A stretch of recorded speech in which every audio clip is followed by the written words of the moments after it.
Hey everyone, welcome back to this week's episode. You know, every time I prepare for an episode, it just seems to take a life of its own. And that's exactly what happened with my conversation today with a very dear friend of mine, Susan. After so many years, we connected back again, only to find out that our lives went along a very similar course, but in very different ways. She too left success and was in search of something far deeper.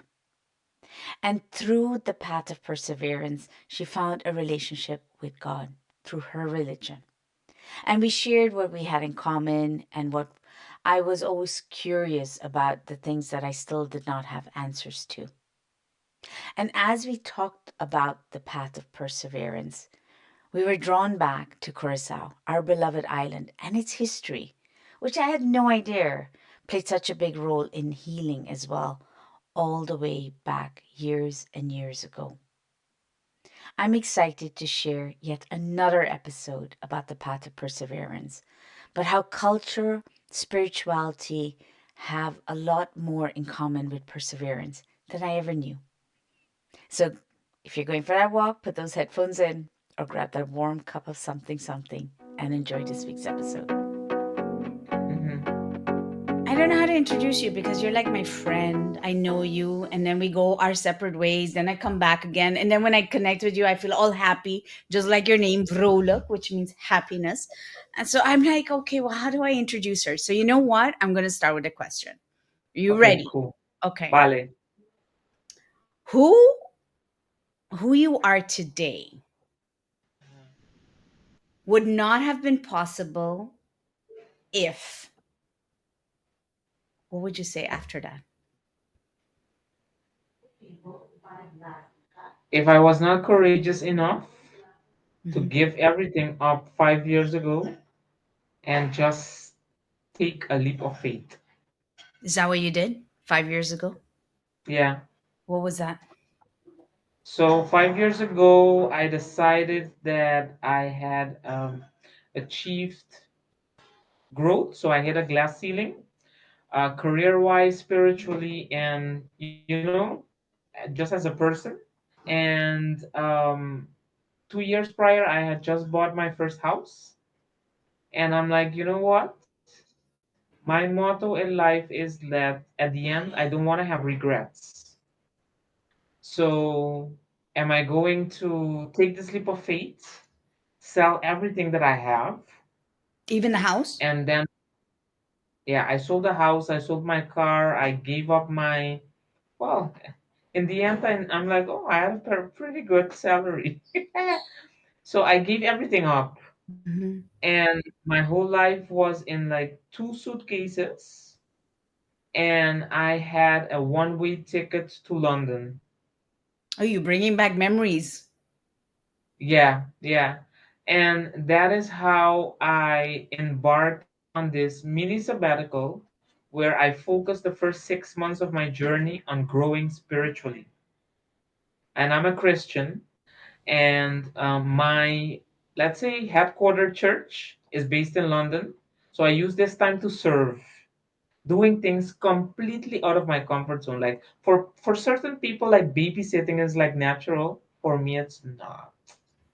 What do you mean? So God gave me these tasks that I had to do that were totally out of my comfort zone, and He God showed gave me you that the task, or you got a voice in your head that gave you the task? Tell me. it was presented to me. What do you mean by that? Well, I moved to London, and my back then leaders of the area that I Mhm. joined the church in had two young daughters. One was 6 months old, and the other one was under olive, year and a half. Mhm. And they just needed help with the kids, you know. And then this lady, her name is Vienne. She's like, "Can you babysit for me?" I'm like, "I've never babysat in my life. Like I've dealt with big budgets, but kids, no."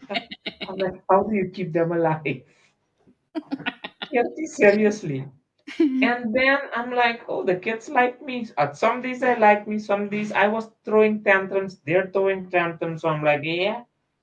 But I'm like the sugar auntie. I'm like, Sugar I took the auntie. kids out. Yeah, because I took the kids out. It was Mhm. hot. I'm like, come, girls, let's go and get ice cream. And we would like come home, and the mom is like, yeah, how was it? Like, I'm like, yes, we had ice cream. They're like, but you spoiled their dinner. I'm like, oh yeah, I'm the sugar auntie. That's my that's my role. We went in the park. It was hot. What do? You grab an ice cream, no? So that is how I'm like, these tasks were presented to me, and Mhm. I choose to see it from a spiritual point of view. I went to this new country thinking that what I was a marketeer, and that is what I had to do. But yeah, when you start all over, you really need to start like Drake says from the bottom. Oh, yeah, And I sometimes hear it's you. just doing jobs that perhaps you did during your uni years. Mhm. But it's like being humble enough to accept such small tasks. Oh, And I I like see that. it from a Profound. biblical point of view that if God presents these small tasks and he sees that you can handle these small responsibilities, he will keep adding bigger responsibilities. And therefore, I say, had I not been through these humble beginnings and did like, okay, so you want me to clean houses, clean offices? I have a bachelor's degree. Let's do it. Yeah. Because sometimes our pride stands in the way of us getting to like a better place. So I'm Mhm. like, so therefore, I'm like, yes, had I not took the leap of faith back then and given everything up to start back, I'm like, yeah, I don't think that I would be here. There's so much to unpack in that sentence. Hmm. First of all, I want your definition because culturally, I find this a very culturally different experience. Hmm. What is your meaning that you give spirituality? For me, the meaning is connecting with God. Hmm. For me, it's the God of the Bible, so I choose the Bible as my life standard. Hmm. And I see that I don't necessarily believe in a religion, but I really believe in a relationship that I have with God because Jesus didn't die on the cross for us to have a religion. He didn't say, "Oh, I'm dying, so let's put a label on it." He's like, "Follow me," Hmm. and What that does is that for mean? me. But what does that mean for you? Follow me. I find that very interesting because there have been lots of interpretations on this. Yeah, yeah.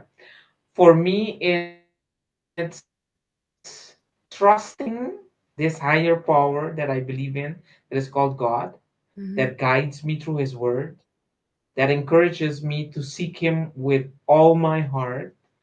And so following Him is for me, it's trust.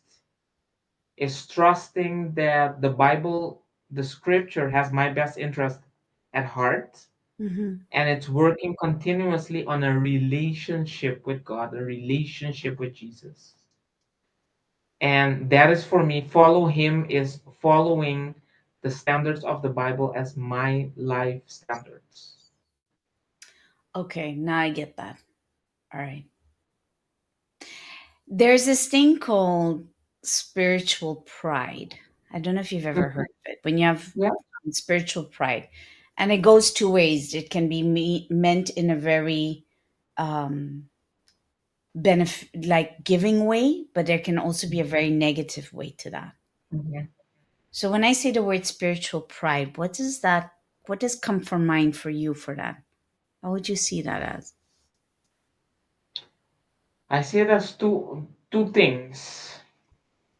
Spiritual pride can be that I think that my way is the best way, Hmm.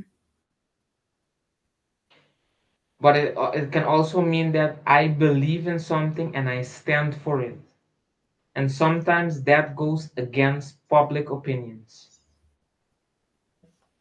So what? Okay, so why did you move back? So you were in England. You were very happy. Why did you go to the Netherlands? because that was part of the original plan. So the UK was a temporary in my plan. The UK was a temporary solution because I needed to get prepared for the mission team that went to the Netherlands, and therefore the how do you call it? My time for the UK was Mhm. set. I was never intended to live there more than 6, perhaps maximum 8 months. So Mhm. therefore, that was my UK journey, and my UK journey has always been short because now I realize that even when I studied international business, I was on the UK link with my university. We were always there for 6 months. Mhm. So Amsterdam was the ultimate destination for this season, Yeah. and so therefore I went to London, got prepared, and then in order to join the mission team that went out later that year. Mission team is from your church, right? Exactly. Yeah. Okay. So I'm part of the Amsterdam International Christian Church, and so we planted the church in Amsterdam in 2020, just before the pandemic. Oh wow. Okay. And how was Yeah. that during the pandemic then? Because if you planted it and you were in pandemic, that's pretty Yeah. profound, right? Because that's when a Yeah. lot of soul searching. People were doing a lot of soul searching during COVID time. Yeah. And you see that a lot of people were looking for the purpose, their purpose in life. Hmm. And even me as becoming a Christian, I had to find my new purpose as well. And sometimes I think like perhaps the generation before us, like it's like you learn something in your 20s and you stick to it till you're 70. And I'm like, how can people have done that? But I see like perhaps our generation is continuously in every season trying to reinvent ourselves, developing ourselves, going from transition to transition instead of staying, in one comfort zone till the end. I think that's interesting you say that because in a lot of cases that I have seen, especially with religious beliefs, Mhm. it can stay very much like this, but you're inviting it into like be creative with it. Yeah. Oh, I mean, if you go back to the Bible, the first century church, they Mhm. didn't sing in one set place for a long time. They didn't have buildings. So Jesus is very creative. I mean, I think God is the most creative being on this whole wild world. I mean, if you see nature by itself already, it's like amazing. But Jesus was very creative and he had fun too. I mean, his first miracle was turning water into wine. He was at a wedding. He liked to dance. He liked to dance. And sometimes people see, the relationship with God as something very stiff, and I grew up hearing hot stuff meteen. Not doing it. But Godsstraf. it's Let like, me let me translate it for people who don't understand Dutch. So you're meaning yeah, God is punishment. yeah. Okay. So I saw like this man wearing this white shaleba, like white dress on a cloud, looking like Colonel Sanders from KFC. That was my image of God until I started studying the Bible. Uh-huh. And I'm like, oh, he's a very loving and kind. He's very patient, especially with me because I'm very stubborn. Um, he's very loving and kind. Mhm. And sometimes it's our own decisions, that make us pay. Like when your mom tells you when you're younger, don't jump on because you'll fall. Yeah. So and then in the end you still do it and then you fall and then you're like, yeah, you're crying. Yeah. But you've been warned. And that's what God does and helps us through the Bible. He's a very loving and kind God, and He's showed me through the trials and tribulations that I've been through that, He can be trusted. But this is where I struggle. Basha, sorry, say it Say for it. the non-papiamento speakers. Well, two things. First, I was on a conversation with Eugene the other day, and I told him I was tempted to speak all our languages because that's what we do in Curacao. We speak Dutch, English, Spanish, Papiamentu right through each other. So Uh-huh. it's very challenging to stick in one language because I've noticed that at least four times I wanted to switch speaking to you. Yeah. That's one. Uh-huh. The second thing is that challenge that I have. When I left, I was angry with God. I Uh, was when I left back in 2014, I was angry. I had Yeah. like and I still fight with. I think you're saying he has patience with you. I think we need to have a little bit of a competition to see who has the most patience with it. And I was raised on like there's not one God, there's like many. It's like Yeah. here you go, walking, then you're like, who do I pray with today? I got selection, right? Yeah. Yeah. And then I go to school, and then I find out in another religion there's only one God. I'm like, okay, listen, I'm confused because in my house there's like many, and then I come here and there's one. See, Yeah. you see where I'm coming from with this like Yeah. little issue. So anyway, so when I was every time I'd go to struggle, I'm like, do I speak to the many gods or do I speak to this one God? Yeah. I'm like, okay, but I left with resentment only because I only saw pain after pain after pain after pain. I saw a lot. I Mm-hmm. saw, maybe it's not the form to say it, but I heard about a story about a boy being raped by many men, and that hit me hard. I would get then right after that, I'd get somebody tell me how I had to stretch their butt because that's how they're getting in touch with themselves in yoga class. So it was almost like seeing so much of flavored human beings, none of them bad or good. It's just, it was so overwhelming that I was like, God, how am I supposed to handle all this? Mm-hmm. You know? So I fought, and I sometimes I still do. I'm not going to say no with the idea of spirituality. What is that? That's why I'm asking you, how do you go through it? Because when sometimes I'm like, where were you? And I'd ask him while I was traveling the world. I was traveling Yeah. because I was angry. Every time I Mm-hmm. walked into a church, I could feel like, "Ugh, I want to have an argument with you." And I'm like, who am I arguing with? Because it was like a one-way conversation. Yeah. So when I listen to you, how you have embraced it, I love how you said, you're creative and he's kind and he's loving. How have you come with that? Because I know you've gone through a lot in life as well.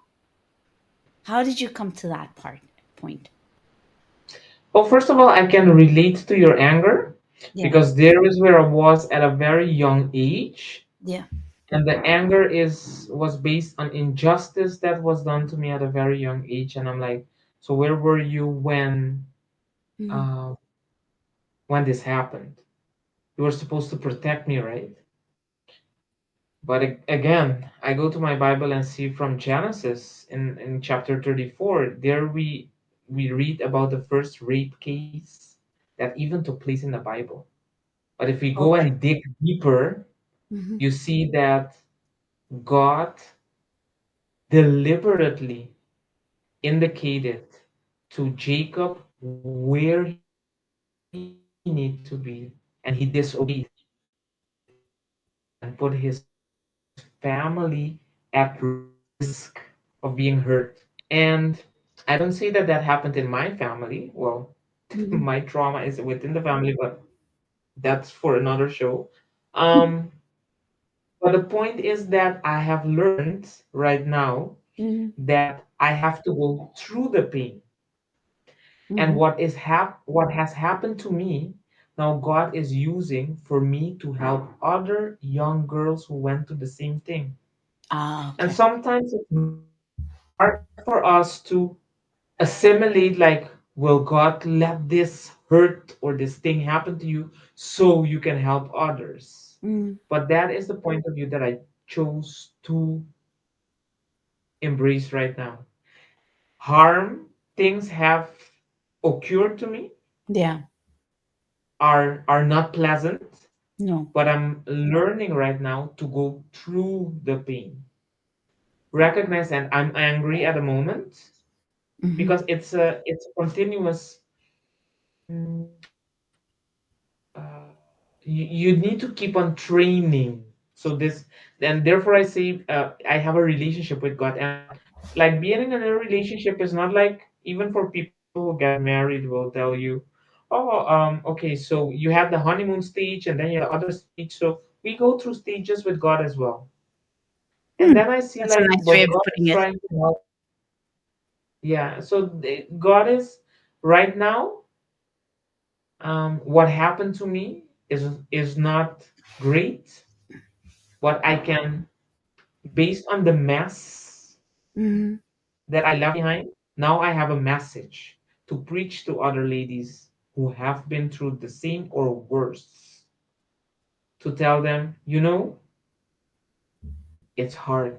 Let's go through the pain. Let's work through the pain Hmm. in order for you to get healing.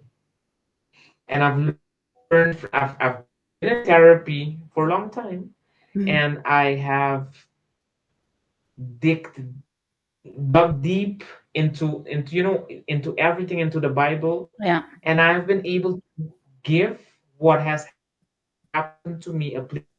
And now I see the Hmm. beauty in me being a servant to other people who also want to be healed. Okay. And for me, that is full circle. Hmm. Like for you, your I want to call it your ashram, but it's not. Your No. yoga studio, I think, Yeah. was at that time a healing place for a lot of people. Yeah, it was. I didn't acknowledge it. I will tell you now. I was the day I locked. I remember when I locked it. I was so happy. I was like, I'm done. Mm, And it took me every time I went back. Getting on the plane to go to Curacao was really really hard for me. Was very very hard for me. And even hearing the word yoga used to be really hard. So mhm, I it took me a long long time to reconcile, as it were, with it. mhm. But and yeah, and now when I hear the stories, it brings tears to my eyes. I didn't realize how many people found home within themselves, and when I hear it, I'm Yeah, just like, oh my god, that place really was magical and beautiful, and I'm honoring it now, in yeah. its own way. But what I liked And was, I think that makes our friendship as well very special, yeah, because for me that place stood at a very cardinal point for me to really, yeah, you remember that one Saturday that I had to come and help you out with a workshop? My aunt was dying. that was ages. Yeah, I that don't. was in 2010. Yeah. So, and when I got home, she died. So I'm like, Oh, I had no idea.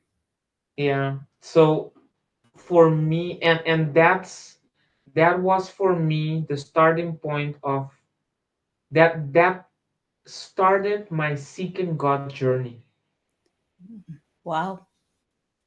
Yeah, because I'm like that. There is where I started to ask, but and coming back to the point where you mentioned anger, I was super angry with God, because Yeah. my first aunt died in June, my second best friend aunt died in September.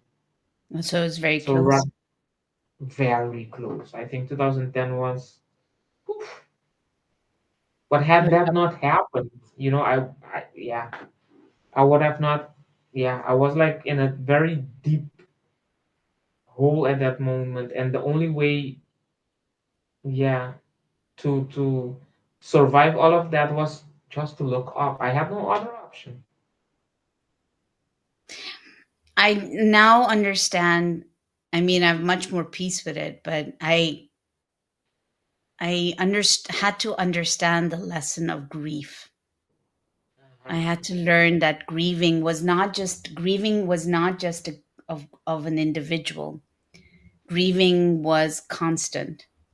That everything always is changing. So I had my biggest lesson in life has always been life is constantly transitioning. over and over again. So you got to grieve moments rather than just people. Be okay Yes. that grieving means you got to let go of things that you hold on because they're going to evolve and change in nature. I don't know if you've ever noticed that in your life. Yes, because we grieve that our family members or friends die, Hmm. but we also grieve that we are transitioning from one place to another. Yeah. And sometimes when you transition and you start back over, you also have the time to reflect on everything that happened. Hmm. And sometimes then is where the grieving part happened. And that was London for me. So London London. for me, yeah. London was a lot of grief. It was a lot of reflection of what had happened in the past, I think 8 years prior. Mhm. Um, career wise, spiritually, family dynamics, everything. And I in London, God didn't open any door. Well, I say God, I no job that I applied for, I got a yes. I know that frustrates me. Those are the moments I argue with him the most, or it, or this, and I'm like rah rah rah, and I'm like, hurry up, open my damn door. Especially when you get a feedback. I'm sorry, we didn't. You don't comply with the profile because you used U.S. spell check in your CV. Oh, well, What that's is London. exactly? You know. That's So, London. and the company is French. I'm like, what do you know about English?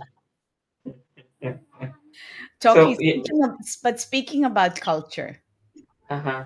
speaking about culture, that also in itself is spiritually very different. I'm sure. Yeah. Because does patriarchy play a role in that? Patriarchy meaning A masculine point of view. I'm not going to say male, but a masculine point of view of being. So you are quite a dynamic woman. You speak. You are also quite a profound public speaker. You have no. Every time I see you on a stage, you have a presence about you. I'm like, this woman's got swag. Like she's doing her. well, I love being on stage as well. You do, right? Yeah. I Yeah. can sing, so the only thing I can do is then speak. Yeah, but I like how you always have a wonderful presence about you. But as a woman and spirituality, there's also quite a bit of a difference because of history, right? And culture. So have Mhm. you ever experienced that? Yes, I have. And I think due to the journey of my family and myself, Mhm. I've always learned to adapt. Okay. And sometimes you try to adapt and be, the best Susie Toozy in class. No, what's a Susie Doozy in class? You know that girl that always is like a straight A student, always makes her homework. She's like the teacher's pet, and you're like, always having fun in the weekend. Um, Okay, so that's a Susie Toozy. it's a Tuesday, yeah. So, but sometimes you don't get away with adapting, and people want your authentic self. Yeah. And this time around, when I moved to Europe, Mhm. diversity and inclusion, or diversity, equity, and inclusion is more of a thing. Yeah. So compared to when I moved to the Netherlands, for example, in the 90s, Hmm. to moving to the Netherlands in the 2020s, Hmm. is that compared to when I studied in the Netherlands, um, I had to adapt more towards their culture. And Now I live in or Amsterdam. then? Now. Then, then, Then. Okay. and I live now in Amsterdam. So Amsterdam is pretty international, and I think that's Hmm. why that's one of the things that I like about the city. Hmm. Um, but now my being different is being celebrated. Hmm. Is it they are they celebrating it now? In Amsterdam? Well, in Netherlands? Yeah, well, it all depends as well for the company that you work for. Hmm. I feel that on many areas there's like more understanding. And while working for an international team at my previous job, I used to think, oh, I work with UK colleagues now. I need to speak like Queen, Oh, you and code they're like, switched. why do you want to speak like a Queen? Yeah. Yeah, why do you want to speak like a Queen? I mean, your accent is like so unique. Why do you want to change this and speak like us? I'm like, for real. Hmm. Oh, okay. Let me keep on being me. And I think that as well, the older you get, the more comfortable you get with who you are, Hmm. and like the more you can shine as well. I mean, I moved when I was 43 back to Europe, and the first time I was 20. Big So you're difference, in no? different stages Yeah, in in different life as periods well, of yeah. life. Yeah. I Mm-hmm. I find it interesting that you said that because in Curacao, our accent and we're not politically correct. We are fun politically incorrect, I would say. Sometimes we say things that today if we said it in this in Europe it'd be like really frowned upon, right? So that's one. That's one. And the second thing is for me, when I heard the word diversity inclusion, that was the first time I felt excluded, if that makes sense. Because I Mm-hmm. never felt that anywhere in the on that side of the world until when I come here and I'm now diversity and included. I'm like, oh, that's new words for me. So I had Exactly. those two. And then the third thing that I noticed is that a lot of people confuse my accent as American. And Yeah, me too. yeah, so when they go, "Oh, you from the States?" and then they do this thing with their face, I'm like, no, I'm from the Caribbean, actually." Uh-huh. And Yeah. that is when Mm-hmm. I actually start appreciating our culture even more. Do you have that experience? I slowly but sure. Well, there are parts of my culture, and I love music. So when it comes to music, when it comes to creativity, I'm like, yes, I love it. But now that I work and represent the island as well for my work, I'm learning so much more that our culture has to offer that perhaps we don't even know. Such as surprise. Um, like let's say the history. Like Okay. you can take walking tours now in Curacao and learn much more about the history of Otrobanda. And I Ooh. like Otrobanda because my Harimun has an awesome walking tour, and he's from Otrobanda. I think he came on the boat with Columbus. Um, and he we have learned a lot about our family history through those walks because my grandma's mom is one of the first. She was a businesswoman. Like her husband died and left her with two children, so she hustled her way, and she had like one of the biggest, we were told, the biggest seamstress, like, yeah, how do you call it, taller, Oh, um seamstress. Yeah, like a tailor. Tailor. Mhm. company in Otro Banda. And I'm like, and Wow. I thought my grandma was just very talented at, sewing, but she has it from her mom. So, it's like a lot of times we don't know our own history because that was never taught in school. We know everything about the Netherlands, more even than the Dutch. But we don't know our own history. And the more we know about our history, the more you can appreciate it as well. I'm going to bring up something very uncomfortable. Basha. I'm not Arubian, no. No, this is not a Rubian at all. Okay. By chance, I was in March. I had gone for a walk with my sister to Otra Banda because I wanted visuals for the retreat. Mhm, And there was this house that was opened by an artist. mhm, And we walked in. I'll post it up now because I haven't posted it up yet. I walked Mhm. into her place, and on one side there was, I think, Doritos. She made something with all these, um, these chips bags, right? Uh-huh. And then when I turned around, and on the opposite end there was a cross Uh-huh. of a very famous gentleman who actually spoke against the church in those days because Mhm. it was keeping the community back. Uh-huh. And she has, through this, I'll send you the photos.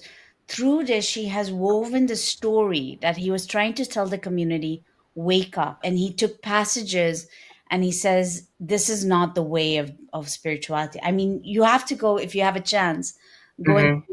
and to me that was amazing because you are here, you're telling me you're learning so much about your history of Curacao, of your ancestors, and Mhm. you're also very, you got your mission, you're spiritually inclined, you're Mhm. opening up doors, so you're bridging it, you're making it. Mhm.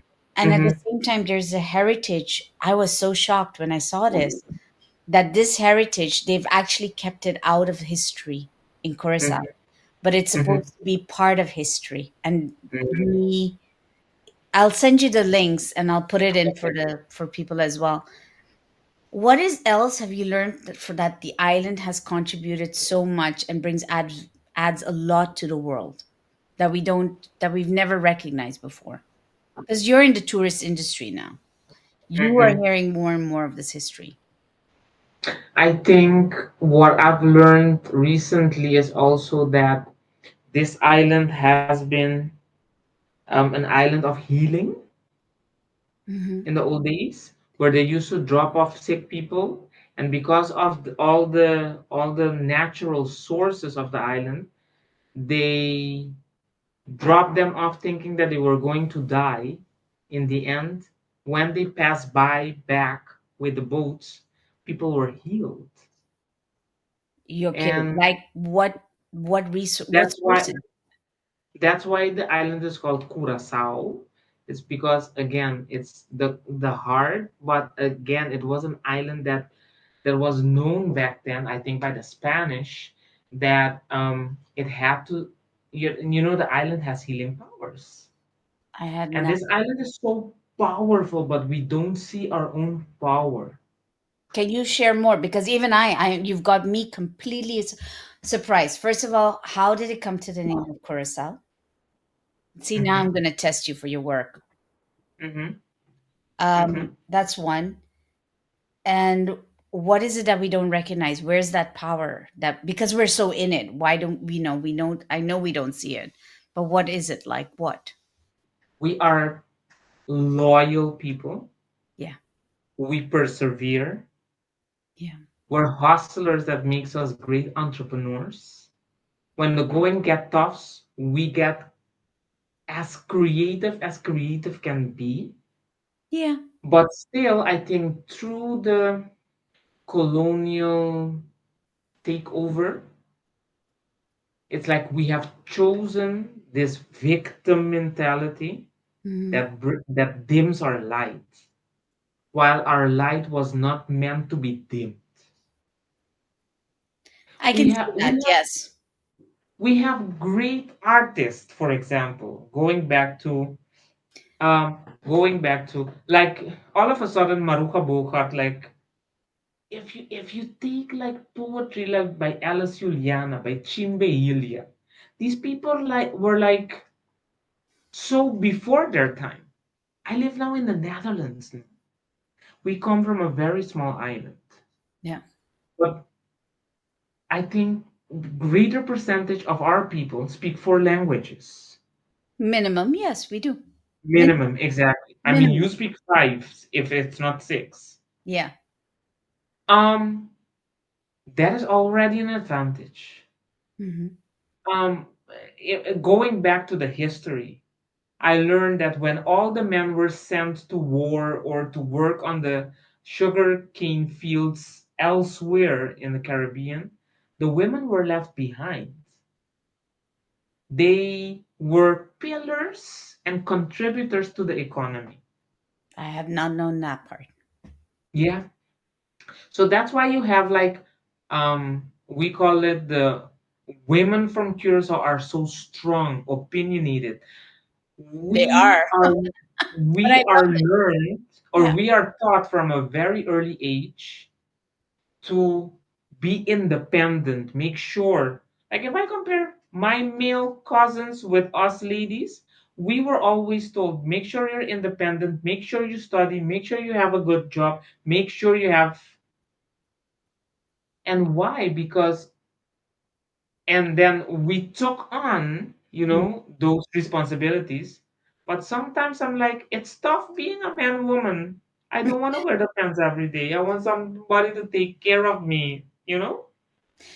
I think that it is a strength in our vice. Because Hmm. for me, I also know that we were one of the few islands that had a female prime minister at a very young age. Yeah. We were very modern in that way. The island is quite modern, or Hmm. it was more, I feel, back then. It just took on Hmm. the initiative. Agree with you. Entrepreneurial, creative, beyond belief. And a Hmm. lot of influential people have come from that island, Hmm. definitely. Yeah. And I do find that when I go back, sometimes it does break my heart that that's missing. I mean, we don't stop and smell the roses or the colors, but Hmm. even walking through Otra Banda really makes a big difference. It Hmm. does. So when it comes to women, also, I think we were ahead of our time because, in a way, we do have an opinion. I know in school, I had to have an opinion. Whether I liked it Exactly. or not, I wanted to hide, I had to have an opinion. And I Hmm. noticed something only now is that by me having an opinion, it makes other cultures in Europe uncomfortable. Exactly. And if you, as the as the Surinamese people say, tapi mo, if you take away my voice, Hmm. then you can oppress me. Yeah. And it's not engaging in a war. It's okay to have an opinion. It's okay to have a point of view, because we're hard workers, Swa.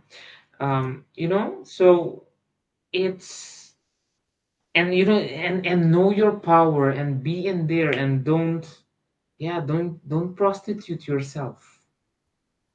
Do you find that now, realizing, okay, now you're living in the Netherlands, you're also quite pro women moving forward, Mm-hmm. right? Mm-hmm. How has that served you? How has your identity from Curacao served you in other areas in living in the Netherlands? It has helped me to persevere every time, because living in the Netherlands, moving from our culture to their culture, I think the strongholds of that culture is like depression, and they're so rich as a country. Hmm. They have everything, um, but people are still not happy with the smaller things in life. And I used to be there too, no? So Yeah. I had to like really go all the way down in order to get back up. One thing, everything I've went through in life has taught me to persevere. And I'm like, okay, so I'll start selling cheese in the Netherlands, but this is the beginning. I know there's more in the I know God has more for me in store. I admire your faith with him. I do. Yeah, and it's again, as I say, it's my relationship with him. Mhm. He has helped me through thick and thin. He's been there. He's my ride and die. Sometimes I don't understand him, but I think if you're in a relationship, you won't understand what your husband is doing sometimes. But one thing I know, he has my best interest at heart. Hey, and that's a wrap. I hope you enjoyed this week's episode. And if you did, be sure you follow, share. You know, every single follow does help, and it helps and encourages me to keep going with this podcast. If you have an idea, be sure to connect with me and drop me a line. Take care. Till the next one.